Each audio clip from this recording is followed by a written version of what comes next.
Hello hi welcome नमस्ते, मेरा नाम ऋतिक और आज हम फिर से बात करने वाले हैं एक और इंटरेस्टिंग कंसेप्ट के ऊपर। तो ये वीडियो सेमेस्टर 2 के उन बच्चों के लिए मोस्ट इंपोर्टेंट होने वाली है जिनके पास सब्जेक्ट है principle of micro economics first. तो चलिए शुरू करते हैं आज की वीडियो। और आज हम बात करने वाले हैं लेसन नंबर 6 के एक और इंपॉर्टेंट कंसेप्ट के ऊपर। लेसन नंबर 6 का इंट्रोडक्शन मैं करवा चुका हूं प्रीवियस वीडियो में, जब हमने समझा कि एप्लीकेशंस क्या होते हैं डिमांड और सप्लाई के, और हमने प्राइस सीलिंग का कंप्लीट कंसेप्ट कर लिया था प्रीवियस वीडियो में। आज हम बात करेंगे एक और इंपॉर्टेंट टॉपिक के ऊपर, और इस कंप्लीट सीरीज के नोट्स ऑलरेडी प्रिपेयर हो चुके हैं। जिन बच्चों को नोट्स परचेज करने हैं with important question answer PDF, वो इस नंबर पे जाए 9667836336, यहाँ पे व्हाट्सएप करके नोट्स ले सकते हैं। अब हम शुरू करते हैं आज का कंसेप्ट। लेसन नंबर 6 था some applications of demand and supply, यानी कि हम कुछ एप्लीकेशंस के बारे में बात करेंगे, किसकी, डिमांड की और सप्लाई की। तो चलो अब इसे देखना शुरू करते हैं। तो अब हमारे पास जो पहला टॉपिक आता है वो क्या आता है, रेंट कंट्रोल एंड इलस्ट्रेशन। अब रेंट कंट्रोल क्या होता है वो समझते हैं। अब गवर्नमेंट यहां पे भी नहीं छोड़ दी है प्राइस सीलिंग करने का मौका। रेंट कंट्रोल का सिंपल सा मतलब क्या है कि रेंट के प्राइसेस को अपने हिसाब से सेट करती है गवर्नमेंट, है ना, ताकि जो कंज्यूमर्स हैं या फिर जो रेंटल प्रॉपर्टीज हैं, ठीक है, उनके रेट इतने ऊपर ना चले जाएं, उस पे इन्फ्लेशन ना आ जाए और कंज्यूमर को एक्सप्लॉइट भी ना किया जाए। इसलिए रेंट कंट्रोल जो है वो गवर्नमेंट अपने तरीके से मेंटेन करती है। लेकिन कैसे, यहां पे भी ब्लैक मार्केटिंग होती है, वो भी डिस्कस करेंगे वीडियो के बिल्कुल आखिरी में। तो ये जरूर समझ के जाना कि यहां भी ब्लैक मार्केटिंग पॉसिबल है, अलग अलग तरीके से प्राइस चार्ज किए जाते हैं कंज्यूमर्स के प्रोड्यूसर के द्वारा। अब यहां पे देखो, with the objective of ensuring residential accommodation, residential accommodation अच्छे तरीके से काम करता रहे एट अ रीजनेबल रेंट, ताकि एक रीजनेबल रेंट रहे उसका। Governments very often pass legislation fixing maximum rents for the private accommodation. तो यहां पे गवर्नमेंट जो है वो पहले ही डिटरमाइन कर देती है कि मैक्सिमम रेंट कितना हो सकता है। मतलब आप इससे फालतू रेंट तो नहीं लोगे, हाँ उससे कम जरूर ले सकते हो, लेकिन गवर्नमेंट पहले ही डिटरमाइन कर देती है कि कुछ क्राइटेरिया होता है उसे डिटरमाइन करने का, जिसके द्वारा वो मैक्सिमम रेंट को डिफाइन कर देती है कि उससे फालतू आप रेंट चार्ज नहीं कर सकते किसी भी कंज्यूमर से, खासकर प्राइवेट एकोमोडेशन के लिए। The peculiar feature of the built houses is that in the short period their supply is fixed completely inelastic. अब यहाँ पे एक समझते हैं, काफी अच्छी बात लिखी हुई है, the peculiar feature of the built houses, मतलब एक फीचर होता है बिल्ट हाउसेस का क्या, कि अगर हम शॉर्ट पीरियड में बात करें तो उसकी जो सप्लाई होती है वो क्या होती है, इज फिक्स्ड कंप्लीटली इनइलास्टिक। वो कंप्लीटली क्या होता है, इनइलास्टिक होती है। एक मिनट रुकना, पहले यहां तक उतारो फिर डिस्कस करता हूं मैं इससे आगे।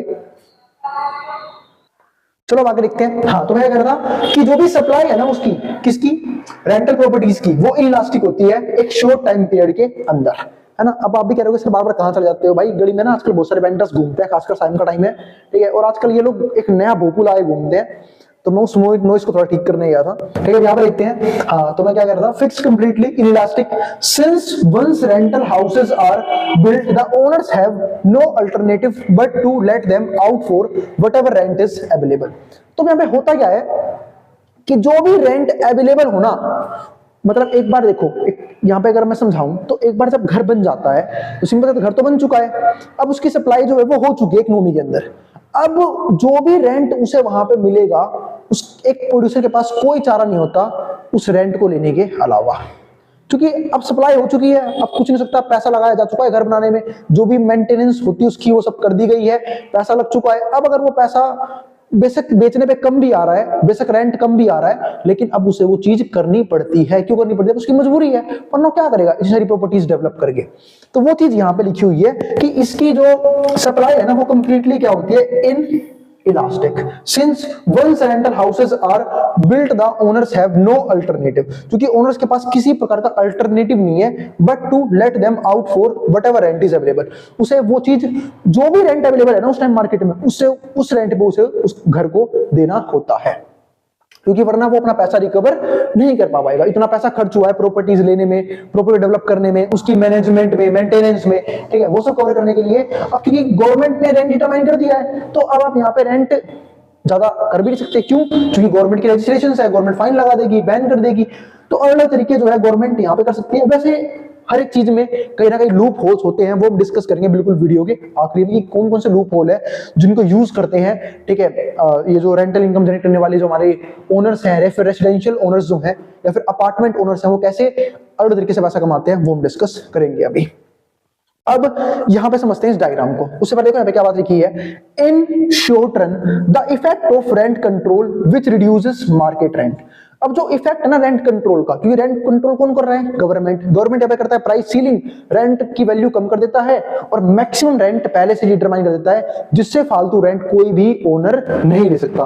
विच रिड्यूसेस मार्केट रेंट, जिसकी वजह से होता है मार्केट का रेंट कम हो जाता है from P naught to P1, P naught to P1। अब यहाँ पे एक दिक्कत आती है, अगर मैं इस ग्राफ को समझाऊं तो देखो, जब रेंट कम हो गया पी नोट टू P1, एक सिंपल सी बात है, फिर यहाँ पे किसका काम होगा, law of demand and law of supply दोनों ही एक साथ काम करेंगे। जब price P naught to P1 हो गया, यानी कि रेंटल इनकम जो है, मतलब रेंट का जो प्राइस है वो कम हो गया, तो कम होने की डिमांड बढ़ जाएगी। देखो ध्यान से, जब पी नोट था तो इक्विलिब्रियम था, P1 पी नोट पे क्यू नोट क्वांटिटी यहाँ पे सप्लाई की जा रही थी, लेकिन जैसे P1 हो गया डिमांड बढ़ गई, लेकिन सप्लाई क्या हुई, कम हो गई। क्योंकि कोई भी ओनर कहता है भाई मैं इस प्राइस पे तो रेंट नहीं दे पाऊंगा इसे, क्योंकि इस प्राइस में मेंटेनेंस ही नहीं होगी मेरी, मैं पैसा कैसे रिकवर करूंगा, जितना मैंने इन्वेस्टमेंट कर रखी है, आरओआई घट जाएगी उसकी। आरओआई का होता है रिटर्न ऑन इन्वेस्टमेंट, वो तो कम हो जाएगी उसकी। तो वो कम हो गई तो अब सिंपल सा मतलब क्या है यहाँ पे, वो ये कह सकता है कि भाई अब जो है मैं क्या नाम है पी नोट से P1 में शिफ्ट कर गया हूं, तो मैं सप्लाई नहीं कर पाऊंगा, सप्लाई कम हो गई, डिमांड ज्यादा हो गई। तो सप्लाई कम हुई किसकी वजह से, लॉ ऑफ सप्लाई की वजह से, क्योंकि लॉ ऑफ सप्लाई क्या बोलता है, जब प्राइस कम होगा सप्लाई कम हो जाएगी। लेकिन लॉ ऑफ डिमांड में क्या होगा, प्राइस कम होगा डिमांड बढ़ेगी। इसको बोलते हैं एक्सेस डिमांड की स्टेज। ये जो है ना ये एक्सेस डिमांड की स्टेज है। तो from P naught to P1 is create a shortage because the quantity demanded increases, क्योंकि क्वांटिटी डिमांडेड इंक्रीज होएगा, लेकिन सप्लाई क्या रहेगा, यूं का यूं रहेगा। देखो क्वांटिटी डिमांडेड इंक्रीज हो गया Q naught to Q1 whereas the supply remains unchanged, पर सप्लाई में कोई चेंज ही नहीं आया। तो ये चीज यहां पर दिक्कत हो गई। तो how ever with the passage of time, अगर passage of time की बात करें, the lower return on rental housing will cause the supply to shrink। तो जो lower rental housing होती है ना, उसकी वजह से जो सप्लाई है उनकी वो श्रिंक होना शुरू हो जाती है, क्योंकि एक तो रेंट कम मिल रहा है, ठीक है। तो क्योंकि देखो एक तो पहली बात, गवर्नमेंट ने यहाँ पे अपना रूल लगा दिया प्राइस सीलिंग का कि भाई आप इससे फालतू रेंट नहीं ले पाओगे, और जब रेंट की वैल्यू ही कम हो गई मार्केट के अंदर, तो सिंपल सी बात है मेंटेनेंस करने में दिक्कत आएगी, प्रॉपर्टीज लेने में दिक्कत आएगी। भाई जब पैसा ही नहीं आएगा, हम प्रॉपर्टी लेंगे कैसे, उसमें मेंटेनेंस कैसे करेंगे, इन्वेस्टमेंट कैसे करेंगे, वो ज्यादा नहीं कर पाएंगे। यानी कि रिटर्न ऑन इन्वेस्टमेंट बहुत कम हो चुकी है, जिस चीज की वजह से जो सप्लाई हो जाएगी, श्रिंक हो जाएगी। इसका मतलब वही है सिंपल, वहां पे लॉ ऑफ सप्लाई काम कर रही है कि जब मार्केट में मेरी चीज की वैल्यू ही कम हो गई तो मैं उसको सप्लाई क्यों करूं, ठीक है। लेकिन यहाँ पे एक पॉइंट और पड़ा, सप्लाई करना भी हमारी मजबूरी होती है, क्योंकि एक बार अगर आपने, हाँ आप फर्दर इन्वेस्टमेंट होंगे, लेकिन एक बार आपने इन्वेस्टमेंट कर रखी है, एक बार जो घर बन चुके हैं, एक बार जो हाउस बिल्ड हो चुके हैं, वो तब लगाओगे, रेंट पे क्यों लगाओगे, क्योंकि भाई आपको पैसा कवर भी तो करना है अपने इन्वेस्टमेंट का। तो फिर हम ये सोचते हैं भाई जो मिल जाए वही सही है, तो वो चीज। लेकिन फर्दर सप्लाई जो है ना वो श्रिंक हो जाती है बिकॉज ऑफ लोअर रिटर्न। सिर्फ किस चीज की वजह से, लोअर रिटर्न की वजह से, लोअर आरओआई की वजह से। New rental houses will not be built, मैंने कहा ना नए हाउस नहीं बनाए जाएंगे, पुराने तो बन जाएंगे, पुराने तो भाई चढ़ाए जाएंगे। क्यों, क्योंकि पुरानों पे इन्वेस्टमेंट हो चुकी है, वो रिकवर भी करनी है, पुराने तो चढ़ेंगे रेंट पे लेकिन नए नहीं चढ़ पाएंगे। तो housing will not be built and old houses will not maintain properly. लेकिन यहाँ पे ओल्ड हाउसेस का दिक्कत क्या आएगी, उन्हें कोई भी जो मकान मालिक है या फिर जो ओनर है, ठीक है, लैंड ओनर, ठीक है, वो वहां पे उसे क्या बोलते हैं, प्रॉपर्ली मेंटेन नहीं कर पाएगा। क्यों नहीं कर पाएगा, क्योंकि प्रॉपर पैसा ही नहीं आ रहा। भाई जो रह रहा है वो खुद ही मेंटेन करे, हमें मतलब ही नहीं है। आपने देखा होगा बहुत सारे घरों में अगर कोई बच्चा रेंट करता है तो वो जानता भी होगा कि क्या नाम है, रेंट इनकम में क्या होता है कि भाई फिर जो है ज्यादातर जो काम है ना, कभी टूटी खराब हो गई, कभी बिजली के इक्विपमेंट काम नहीं कर रहे, कभी कुछ काम नहीं कर रहा, कभी कुछ काम नहीं कर रहा, तो वो सारा मेंटेनेंस का काम जो है ना किराएदार खुद देखता है जनरली। क्यों, क्योंकि जो मकान मालिक है वो मैनेज नहीं करवाता, वो सीधा बोलता तुम रहते हो, तुम देखो भाई तुम कैसे सर्वाइव करोगे इस चीज में, हम नहीं करेंगे कुछ भी। तो ये चीज होती है यहाँ पे। तो in fact if the legally fixed rent, अगर हम लीगली फिक्स्ड रेंट की बात करें, is below the cost of maintenance, कि अगर लीगली फिक्स्ड रेंट जो है वो बिलो है कॉस्ट ऑफ मेंटेनेंस से, तो मतलब कई बार तो देखो किस हद तक बुरे हालत हो चुके हैं कि जो लीगली फिक्स रेंट है, जो गवर्नमेंट ने प्राइस सीलिंग करके रेंट का मैक्सिमम प्राइस डिटरमाइन किया है, वो कॉस्ट ऑफ मेंटेनेंस से भी कम हो जाता है। तो लैंडलॉर्ड में सिंपली अबैंडन देयर बिल्डिंग्स, तो अपने बिल्डिंग को छोड़ देते हैं। अबैंडन का होता है छोड़ दिया buildings, to let them collapse with decay, जाओ खत्म हो जाने दो, हो जाए डेप्रिसिएट। क्योंकि लैंड जो है ना वो डेप्रिसिएटिंग एसेट नहीं है, पर जो घर है वो तो डेप्रिसिएटिंग है। कोई भी बिल्डिंग बनती है उसका टाइम पीरियड होता है कि 100 साल चलेगी, 150 साल चलेगी। अगर अच्छा मटेरियल यूज किया है ज्यादा चलेगी, कब गंदा मटेरियल यूज कर रखा है, ठीक है, तो कभी ना कभी उसका बेड़ा गर्क हो जाएगा। क्योंकि जो टाइम के साथ है बिल्डिंग्स की जो क्वालिटी है वो क्या होती रहती है, घटती रहती है, घरों की क्वालिटी गिरती रहती है, इस तरीके से। As a result the supply curve will become much more elastic. अब यहाँ पे क्या हुआ, इस चीज की वजह से जो सप्लाई कर्व है वो ज्यादा क्या हो गया, इलास्टिक हो गया, मोर इलास्टिक एज ईयर्स पास बाय S1 ठीक है। जब हमारे पास सप्लाई कर्व क्या हो गया, S1 हो गया, when supply curve will become much more elastic as year pass by S1 जैसे दो बार लिख दिया मैंने यहाँ पे, ठीक है। सप्लाई कर्व जो हमारा सिंपल सी बात है क्या हो गया, ज्यादा इलास्टिक हो गया एज कंपेयर टू प्रीवियस। अब यानी कि सप्लाई कर्व इलास्टिक होने का मतलब क्या है कि सप्लाई में मतलब क्वांटिटी में चेंज ज्यादा आ रहा है प्राइस की अकॉर्डिंग, प्राइस में कम चेंज आ रहा है पर क्वांटिटी ज्यादा चेंज आ रहा है। इसी को हम क्या बोलते हैं कि वो पहले से ज्यादा इलास्टिक हो चुका है, यानी कि घरों की सप्लाई जो है वो अकॉर्डिंग टू प्राइस ज्यादा रेट पे अफेक्ट हो रही है, क्योंकि रिटर्न्स जो हैं वो हाईली रेट पे अफेक्ट हो रहे हैं, जिसकी वजह से उनकी सप्लाई जो है उसमें ज्यादा फ्लक्चुएशंस देखने को हमें मिल रही है। आगे क्या आता है, व्हेन सप्लाई बिकम्स इलास्टिक, अगर सप्लाई हमारे इलास्टिक हो गई, supply adjust to the new situation, अब सप्लाई जो है वो नई सिचुएशन की तरफ एडजस्ट हो जाएगा and becomes equal to Q2। तो सप्लाई कहां पे आ गया, Q2 पे। जैसे मैंने यहाँ पे दिखाया ना, अगर प्राइस P0 है और क्वांटिटी Q0 है तो ये हमारा हो गया इक्विलिब्रियम की स्टेज। जब सप्लाई ने डिमांड को काटा तो हमारा, हम सबको पता है कि इक्विलिब्रियम होता है, हम डिस्कस कर चुके हैं प्रीवियस चैप्टर के अंदर कि जहां पे डिमांड और सप्लाई दोनों इक्वल हो वो हमारा स्टेज है इक्विलिब्रियम का, ठीक है। लेकिन अगर हम बात करें यहाँ पे, तो यहाँ पे सप्लाई कम है, डिमांड ज्यादा है, यहाँ पे एक्सेस डिमांड है, यहाँ पे एक्सेस सप्लाई है, क्योंकि यहाँ पे जो प्राइस हाई है, अब प्राइस हाई होने की वजह से ज्यादा से ज्यादा लोग जो है वो अपनी चीजों को रेंट पे लगा रहे हैं, पर दिक्कत पता है क्या हो रही है, रेंट पे लगा तो रहे हैं पर सप्लाई तो हो रही है, पर लोग उतनी डिमांड नहीं कर रहे। क्यों? क्योंकि लोग सोच रहे हैं कि इस प्राइस पे तो हम किसी भी जगह को अफोर्ड नहीं कर पाएंगे, ये दिक्कत हो रही है यहाँ पे। तो यहाँ पे क्या लिखा हुआ है, उसने बोला, एक मिनट वेट करना, चलो अब आगे देखते हैं। हाँ, तो मैं क्या कह रहा था, व्हेन सप्लाई बिकम्स इलास्टिक, अगर सप्लाई इलास्टिक हो गई, supply adjust to the new situation, अब सप्लाई एक नई सिचुएशन की तरफ एडजस्ट हो जाएगी and becomes equals to Q2। अब कहां पहुंच जाएगी, Q2 के पास, नहीं सप्लाई क्या हो जाएगी, अब कम हो जाएगी। क्यों? क्योंकि यहां पे क्या हो चुका है, प्राइस कम मिल रहा है। जब प्राइस कम मिलेगा सप्लाई भी आ जाएगी। देखो प्राइस पहले P0 था तो Q0 क्वांटिटी सप्लाई हो रही थी, अब प्राइस P0 से P1 पे आ गया है तो हम क्वांटिटी कम कर देंगे, Q0 से Q2 कर देंगे, वही चीज यहाँ पे लिखी है, ठीक है। As a result shortage increases, इसके चक्कर में क्या होता है, शॉर्टेज और ज्यादा होती है, मतलब अब जो है घर और ज्यादा नहीं मिलेंगे। एक मिनट रुकना बस यहाँ पे इस पॉइंट पे,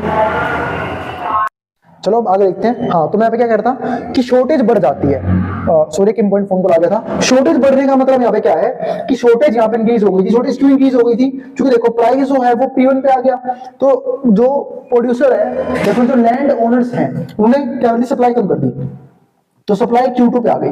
अब शॉर्टेज क्या हो चुकी है, वो यहाँ पे बढ़ चुकी है, तो शॉर्टेज ऑफ हाउसेस, ठीक है, अब shortage increases further from Q0 to Q1 to Q2 Q1, ठीक है। In situation of shortage of houses, अब शॉर्टेज जो है वो बढ़ चुकी है, tenants would compete for available supply.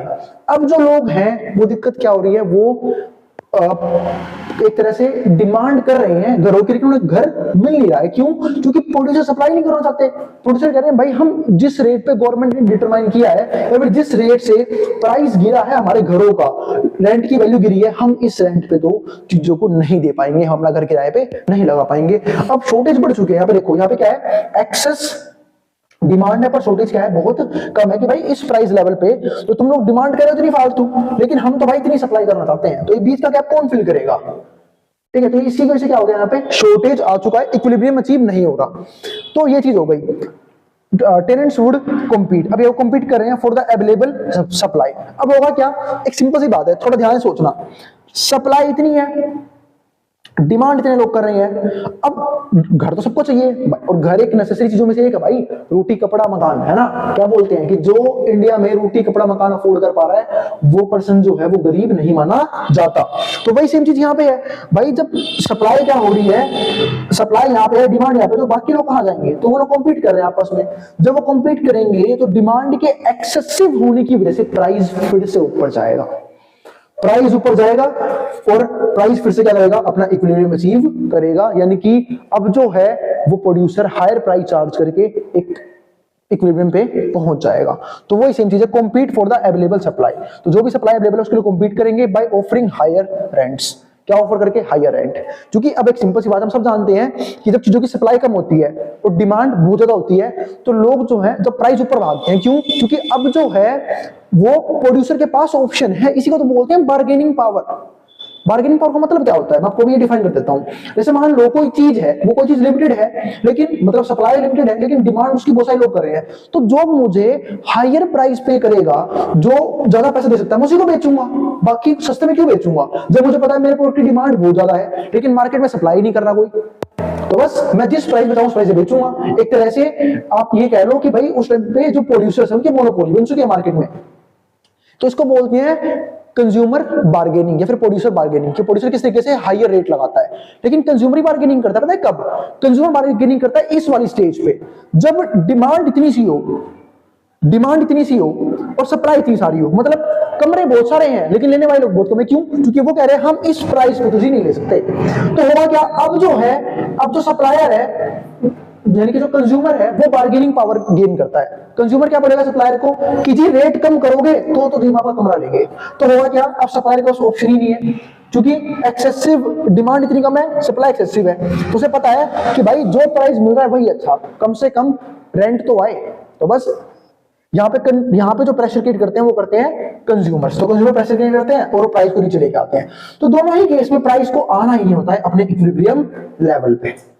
यानी कि दोनों, कई बार प्रोड्यूसर बार्गेनिंग करते हैं, कई बार कंज्यूमर बार्गेनिंग करते हैं, और दोनों को आना कहां पे होता है? इक्विलिब्रियम पॉइंट पे आना होता है। मतलब उन्हें दोनों मिलकर यही पॉइंट अचीव करने की कोशिश करते हैं, क्योंकि ये वो पॉइंट है जहां पे दोनों तैयार बैठे हैं एक इक्विलिब्रियम क्वांटिटी, एक इक्विलिब्रियम प्राइस पे बाय करने के लिए।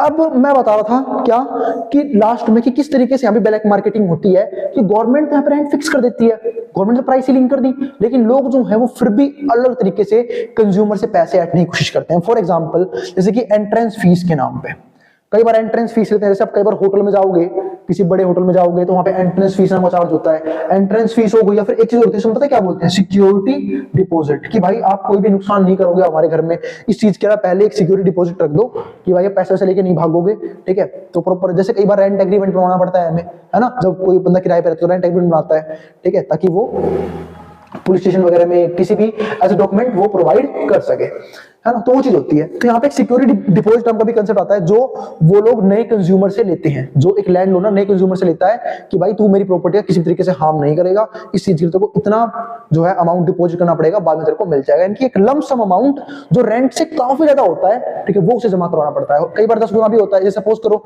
किसी कमरे का रेंट 5,000 है, तो उसका 10 गुना कितना हो गया? 50,000। वो 50,000 पहले से ही रखवा लेते हैं, ठीक है, किस चीज के लिए? एज अ फिक्स्ड या फिर सिक्योरिटी डिपॉजिट। तो ये चीज ध्यान रखना, ठीक है। तो इस तरीके से वो लोग है ना एक्स्ट्रा अमाउंट कमाने की कोशिश करते हैं। अब हम मिलेंगे अगली वीडियो में जहां पे हम बात करेंगे इसके नेक्स्ट कंसेप्ट के बारे में, ठीक है। तो उम्मीद है आपको यहाँ तक का सब कुछ क्लियर हो गया होगा। फिर भी कोई भी डाउट रहता है, कोई भी क्वेरी हो, आप कमेंट बॉक्स में कमेंट कर देना। कोई भी सजेशन हो उसके लिए भी कमेंट कर सकते हैं। मैं उस क्वेरी को, उस सजेशन को मानने की पूरी कोशिश करूंगा, ठीक है। वो हेल्प भी करेंगे आने वाले व्यूअर्स के लिए, ठीक है। और अगर वीडियो पसंद आए तो वीडियो को लाइक किए बिना मत जाना, और चैनल को सब्सक्राइब भी कर देना, और उन बच्चों में शेयर भी कर देना जिनका एग्जाम होने वाला हो सेम सब्जेक्ट का। और जिन बच्चों को नोट्स परचेज करनी है वो इस नंबर पे व्हाट्सएप करके नोट्स ले सकते हैं। अब जिसको जो उतार सकता है मैटर बोर्ड के सामने से।